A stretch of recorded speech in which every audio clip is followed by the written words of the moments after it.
haypliga boy qilayotgan ekan. Birinchi haypli boy ekan. Konteyner ichiga. Unga Dana Hokker kelgan. Bu vagonning ichiga bo'libdi. Haqi bar biladi haypchilar bo'lgan korоче, kulachga urushayotgan zizdalar. Men o'sha payt sochlarim o'sgan aka. Menga yaman o'sha paytda o'q o'tmaydi alhamdulillah menga. Borganman menga shunday kelibdi. Birinchi aramat. Menga aka yaxshilik degan aytib ketaman men. Shunday kelib, "Sen Goldmisan, Instagram ko'rganman" debdi. Ha, dedim, o'sha payt 300 ming, 400 ming podpiskim bor. Taroziga chiq deb, shunday taroziga chiqdim. 75 kilometr chiqdi. Davay bir boy qilasam, "Yo, boy qilmayman" dedim. "Boyim bor" dedim. "Kattaroq boyga urush qilishim kerak, o'sha ham 500 dollar pulga urush qilishim kerak." "Ading minut urishasam" deyapti. "Ading para" deyapti. Bu ading 1 minut urush qilin ekan o'zi. Voy deyapman. Ha, 1 minut, bitta bo'lsa 1 minut urush qilish.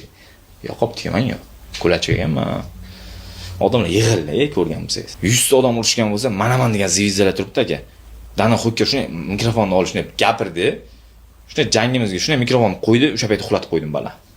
U Mayvezerda birga men bilan tushgan bola Mayvezer bilan birga sparring ishlayverar ekan. Bitta o'nni ko'rsatdim, shuni bitta chap soldim. O'sha ispanning oyog'ini tayoq qilib qo'ygan. Tush payti aka Dana Hokker aka, musulmon bola emas-da u. Armasalgan yutdiki. Shunday O'zbekiston dedim-da, Allohu akbar dedim. Shunday ko'ribdan Allohu akbar deb Dana Hokker deb shuni aytiraverdim.